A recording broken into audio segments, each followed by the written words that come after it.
All right, folks, let's talk about geo arbitrage. This is a new word for me. I just heard it on the Choose FI podcast. I've been reading about it and doing some research, watching videos. But basically, it's just a fancy word that means, choosing where you live to keep your expenses down. That's really all it means.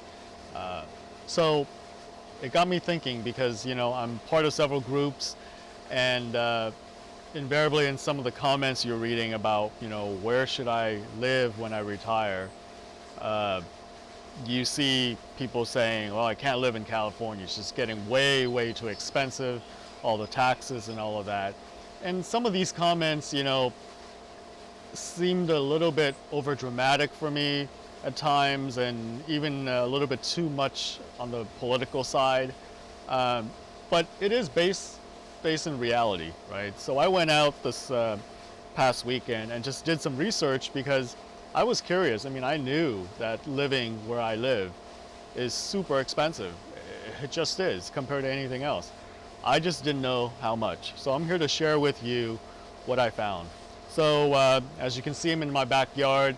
I'm on an external mic today because I have the pool pump and the fountain pump running, and it may be a little bit too loud. But I live in central San Diego. I'm about 10-15 minutes from most places, which is awesome. But I'm also, in an area where I have some land and I have no one around me. So I get this gorgeous view. I can go out and enjoy my backyard. It's Super Bowl Sunday in 2020, so February 2nd, just barely into February. And I would say that's about 72 degrees right now outside. So I'm in shorts, I'm in t-shirt. It's great. I've been doing this for about a week, 2 weeks even, where I could feel very comfortable being outside in shorts and t-shirts. So the weather in San Diego, I mean, you can't beat it. Honestly, you cannot beat it. The nice thing about San Diego is that the range is very narrow, right?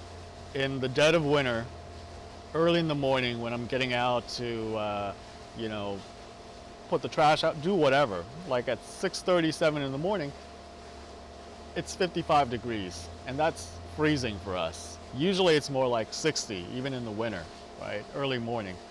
And in the dead of summer, we may get 5 days, maybe 10 days where it gets to 85, but most days, even in summer, I would say are 74 to 76 degrees.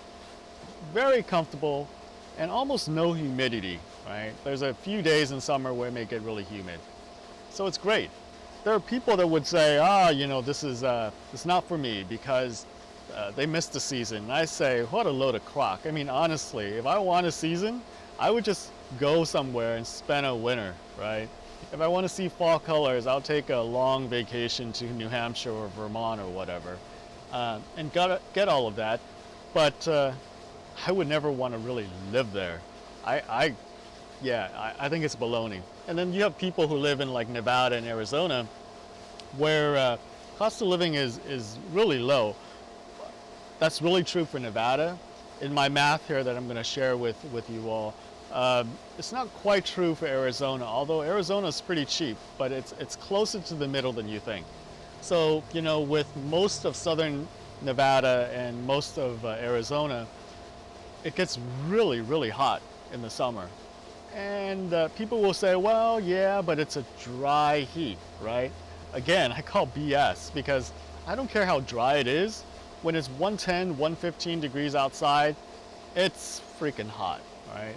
There's a city in Southern California that's near the Arizona border that's called El Centro, California, right? It's about, 120 miles inland from San Diego, something like that.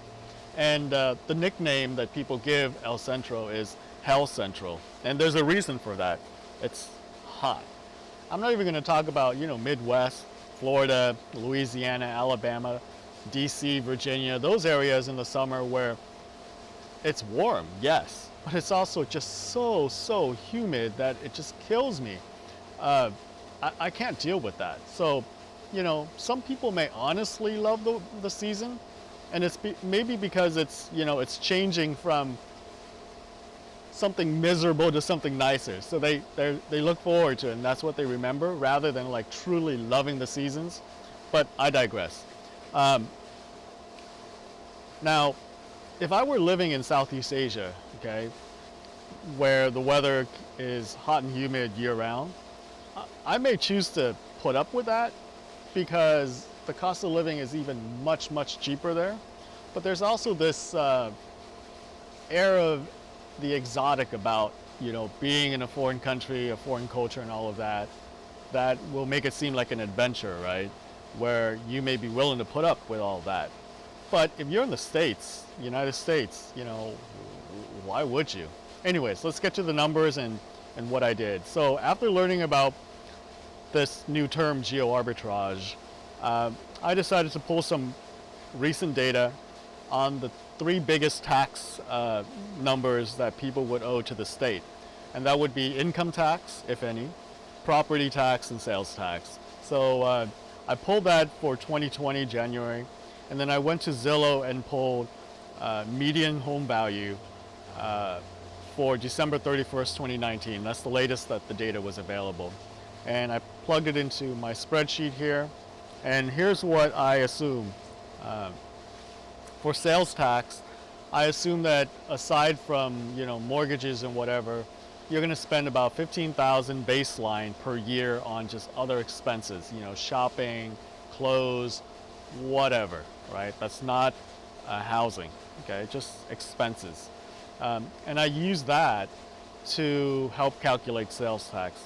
I also went and pulled the cost of living index for all the states plus the District of Columbia. And it lists things like, you know, the baseline is 100, and you could either be much above 100 or you can be way below it. And if you're below it, you're cheaper in cost of living. And then I adjusted by the index to the $15,000 a year in expenses. So just to give you an example, right?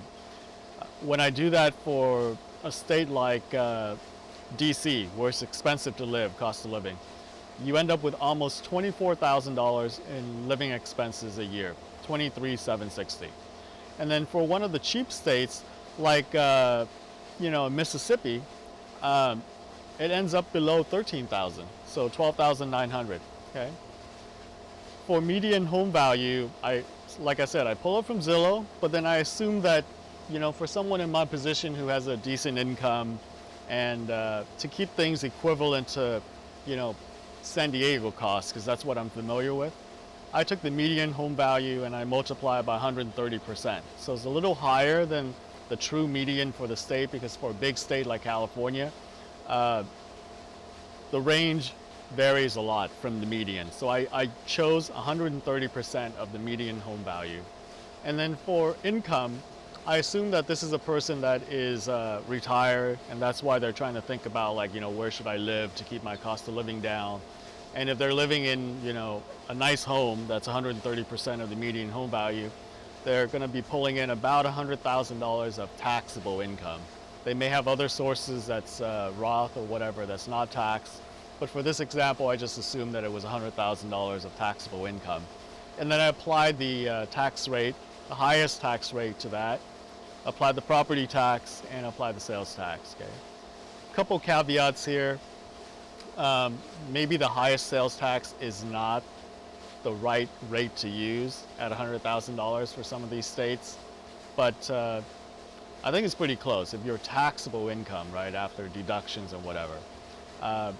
Same thing with property tax. I'm just using the median tax rate for property tax. Local jurisdiction will add their own, you know, surcharges and whatever local taxes on top of that. So I'm just using the median tax rate.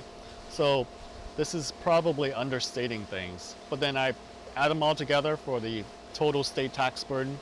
And I'm going to put this up on the screen so you can see it. And I rank them, right? So here we go. Most expensive state, California. No surprise. The least expensive, Wyoming. So to live in California at those levels that I outlined, you would be paying almost $19,000 a year in state taxes total. Compared to Wyoming, same category, you would spend under $2,500, $2,438. That's a 9 times difference. Okay, it's 9 times more expensive to be in California than in Wyoming. Now, some of the expensive states, in the top 5, you're not going to be surprised, but New Jersey, Vermont, I was surprised Vermont actually, New York, Minnesota, DC, Connecticut. Okay, those are kind of top 5, 6. The bottom 5 for least expensive, Wyoming is number 1, Florida is number 2, and that would explain why it's such a popular destination for retirees. South Dakota, Alaska, Nevada, and Tennessee, bottom 6, okay, in terms of least expensive to most expensive. So, like I said, I'll share this on screen. And for me, the question then becomes, well, what is all this worth, right? Because San Diego is diverse. There's a lot of things to do. You read about being able to go to the desert in an hour and then go to the mountains to ski and then go to the beach all in the same day. It's all true. It definitely is true, but you pay for it. And only you can determine what that's worth. Is it worth 9 times the cheapest state?